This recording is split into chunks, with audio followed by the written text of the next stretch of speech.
Nesse vídeo eu vou te contar por que o concreto é um péssimo isolante térmico para suas paredes e coberturas e o que você pode fazer para resolver isso. E a gente começa agora.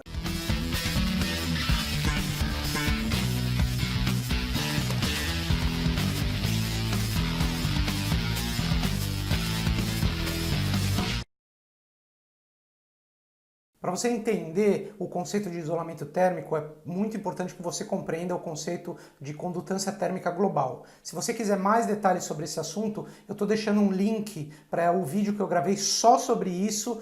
De qualquer forma, eu vou introduzir esse assunto aqui para quem não assistiu ainda. O conceito de condutância térmica, ou em alguns casos transmitância térmica global, é muito simples de compreender. Ele é dado pelo valor U, em watts por metro quadrado Kelvin. Ele mede basicamente o quanto calor é transmitido. Então, um valor U que é baixo significa que o teu material é um bom isolante, porque sua transmitância ou condutância térmica é baixa.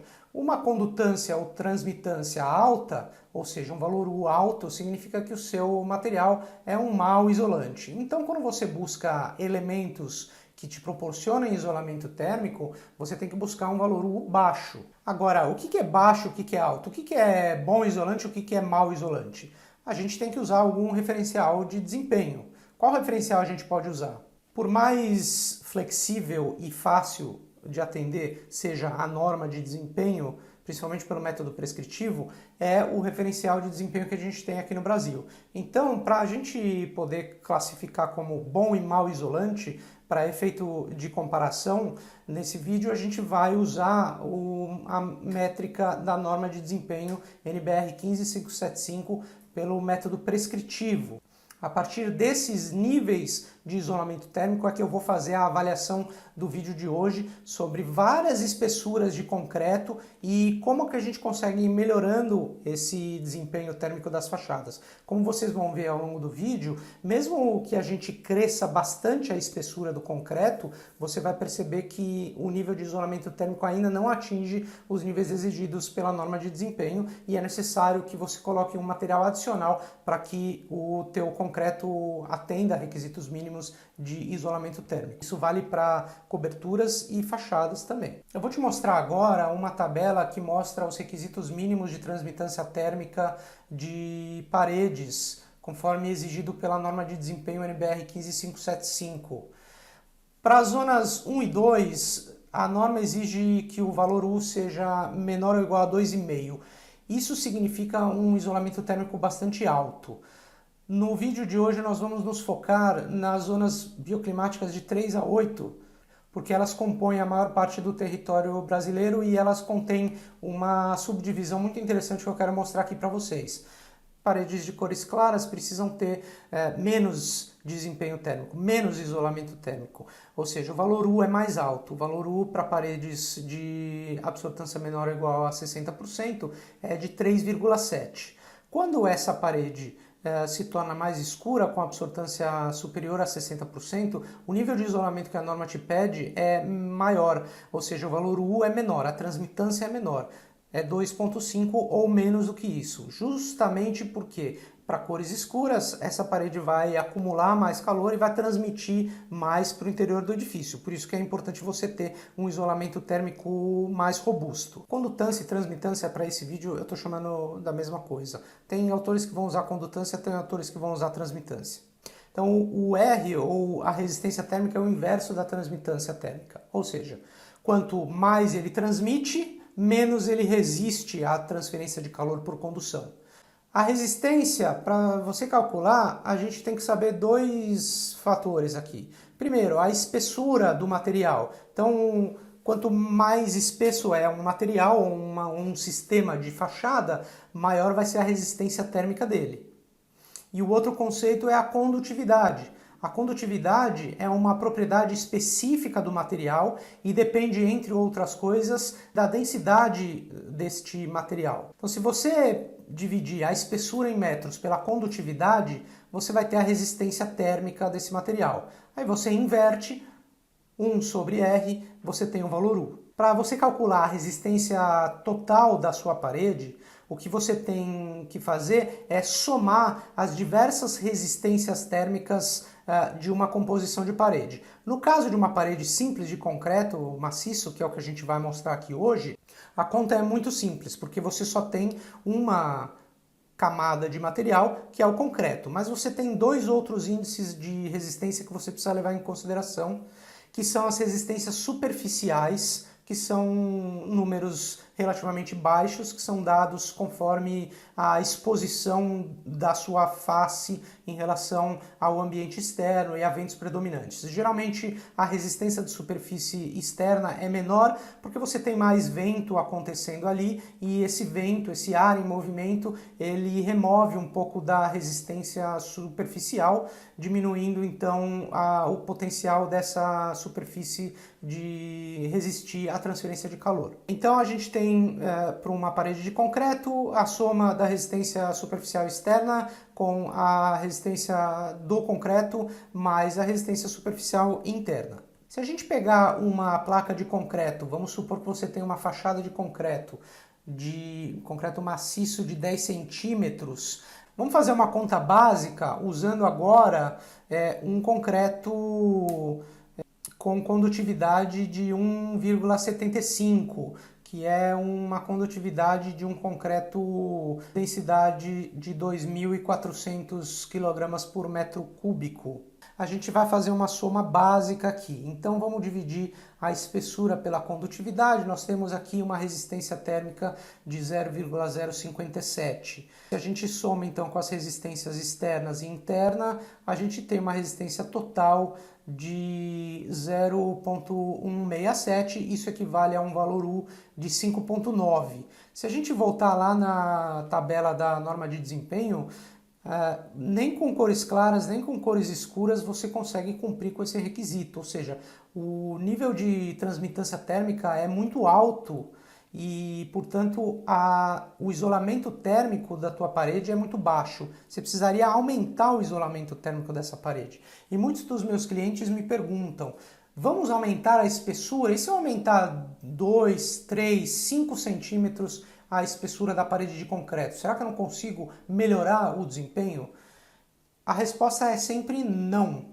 O concreto é um péssimo isolante. Como vocês viram, a condutividade dele é 1,75. Isso é uma condutividade relativamente alta. Ou seja, você pode aumentar bastante a espessura que você vai afetar muito pouco a resistência térmica do seu conjunto. Vamos agora olhar o que acontece com um concreto de 20 centímetros.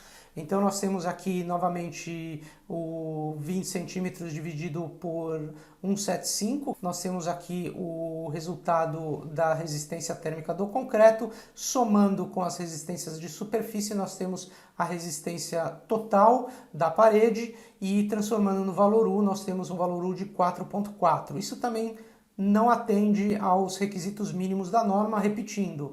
A norma pode ser falha, ela é relativamente fácil de atender, mas isso não significa que ela não é válida. Ela é o nosso referencial de desempenho que a gente usa aqui no Brasil. Então, por isso que a gente está usando ela como referência. Se a gente aumentar essa parede para 30 centímetros, saímos de 10, fomos para 30, quer dizer, nem aumentando para 20 a gente consegue um aumento substancial de isolamento térmico. Agora vamos ver o que acontece com 30.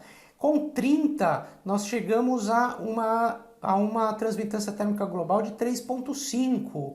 Ele já cumpre com a norma para paredes claras apenas, mas não para paredes escuras. Mas ainda assim, 3,5 é um valor de transmitância global muito alto.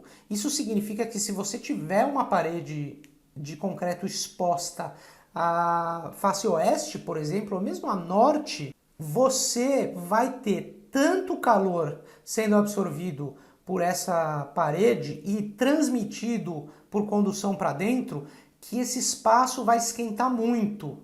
Esse valor de 3,5 é muito alto para paredes, principalmente para faces norte e para face oeste, mesmo ele cumprindo com a norma de desempenho para paredes claras. Então, o que você pode fazer quando você tiver uma parede de concreto, quando a sua obra precisar ser construída com uma parede de concreto? Você pode usar alguns elementos que melhoram o desempenho térmico dessa parede. Um deles é o gesso. Tá? O gesso é um material cujo desempenho térmico vai ajudar o conjunto quando trabalhar juntamente com o concreto, porque ele tem uma condutividade bastante baixa, então mesmo com espessuras pequenas você consegue melhorar substancialmente o valor de isolamento térmico da sua parede. Vamos ver o que acontece se a gente puser 2,5 cm de gesso junto a 10 centímetros de concreto. Então, voltando à nossa parede original. Nós temos então, primeiro, a resistência do concreto, 10 centímetros dividido pela condutividade 175, 0,057. Agora do gesso.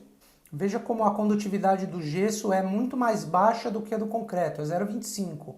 Então nós dividimos a espessura em metros do gesso pela condutividade, nós temos 0,1. A gente soma com as resistências superficiais, nós temos um R de 0,267 e, portanto, um U de 3,7. Olha só, a gente só conseguiu atender a norma com 30 centímetros de concreto. É muita coisa. Agora, a gente consegue atender a exigência da norma para cores claras com 10 centímetros de concreto, que é a nossa parede original, e 2,5 centímetros de gesso. Tá? Isso é bastante significativo. Ainda assim, 3,7 de valor U é muito alto e você não deveria buscar uma parede com essas características, porque você vai ter problema de excesso de calor no verão e de perda de calor no inverno se a sua zona bioclimática é uma zona com características frias no inverno. Para São Paulo e para a região sul do Brasil, uma parede como essa é fatal tanto no verão como no inverno.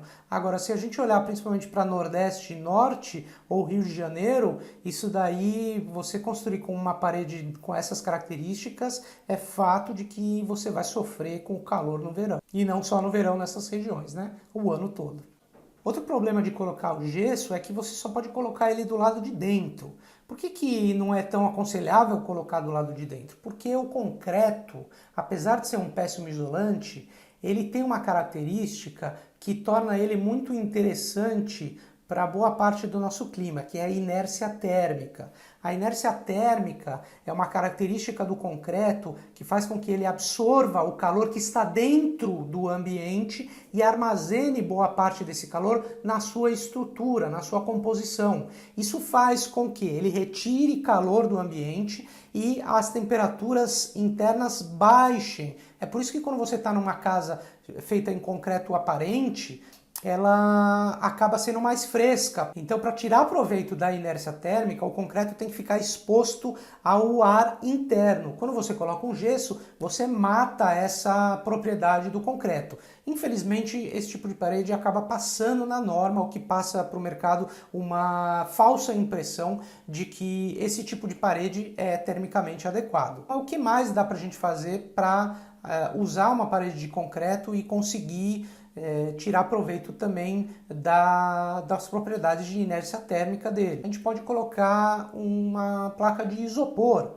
O isopor é um excelente isolante térmico e você pode colocar ela do lado de fora com algum tipo de proteção mecânica e contra intempéries para proteger também. Da mesma forma que o isopor, nós temos também poliuretano, placas compostas com poliuretano que podem ser colocadas também do lado de fora com algum tipo de acabamento, seja uma placa metálica, para proteger contra as intempéries.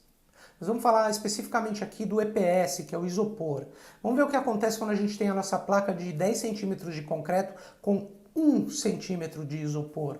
Nós temos então a resistência térmica do concreto, que a gente já viu diversas vezes aqui, e olha só o que acontece quando nós temos 1 centímetro de isopor e olha aqui a condutividade térmica do isopor, 0,03, é muito inferior à do concreto. Isso nos dá um valor de resistência 0,33. Olha, só comparando 10 centímetros de concreto com 1 centímetro de EPS, a gente já vê a diferença nos níveis de resistência térmica entre as duas.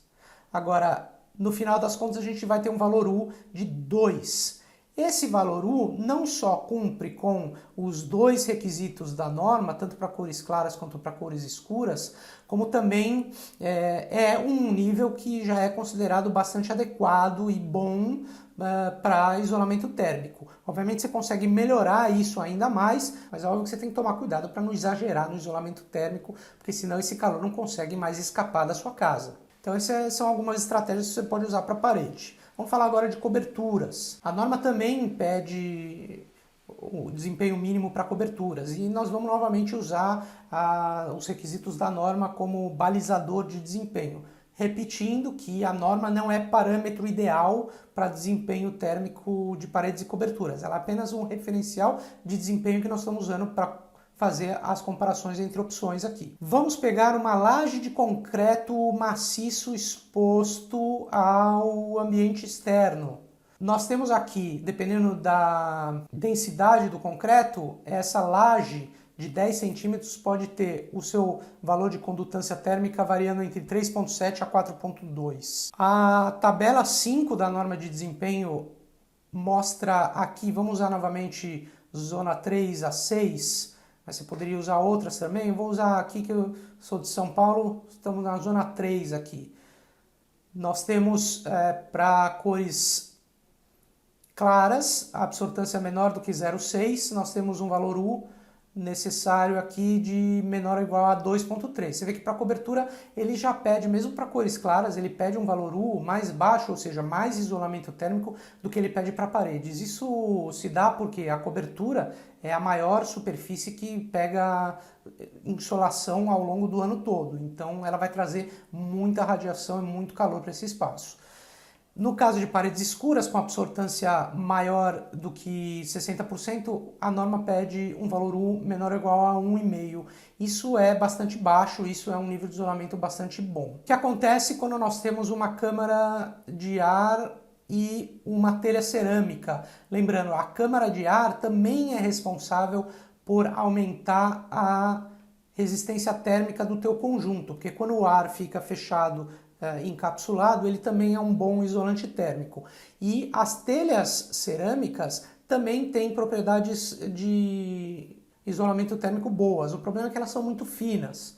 Então, você parte aqui de um valor de 3,7 a 4,2, quando você coloca a telha cerâmica e a câmara de ar, você chega num nível de 2,05. Quando você coloca a telha de fibrocimento, também em função da câmara de ar, você consegue um valor de 2,06. Então é uma melhoria bastante significativa. Agora, ainda assim é alto. Para uma cobertura, eu entendo que você deveria buscar um valor U mais baixo. Existem materiais que você pode usar que vão te ajudar a melhorar ainda mais o nível de isolamento térmico dessa sua cobertura. Um deles, que é bastante conhecido, é a telha sanduíche de poliuretano. O poliuretano é um ótimo isolante térmico e quando você consegue compor com uma laje maciça de concreto, o teu valor U vai lá para baixo, com 0,55. Então aí você já consegue não só cumprir com os dois níveis de isolamento térmico que a norma exige, como também você consegue um nível de isolamento bastante significativo. No caso de você não querer usar uma telha, você pode novamente usar só o EPS. Você veja nesse exemplo da laje de 10 centímetros, a gente está usando um EPS de 5 centímetros, o que é bastante comum em edifícios residenciais.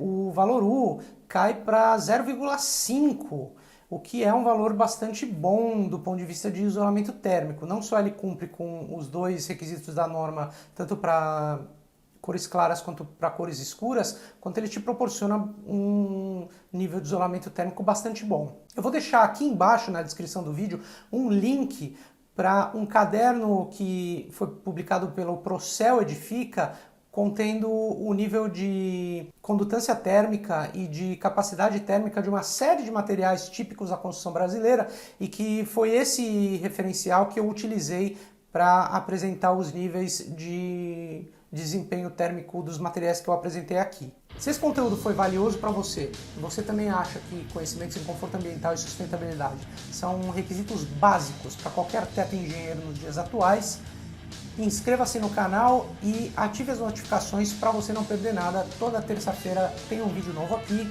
Obrigado por ter assistido até o final e até a próxima.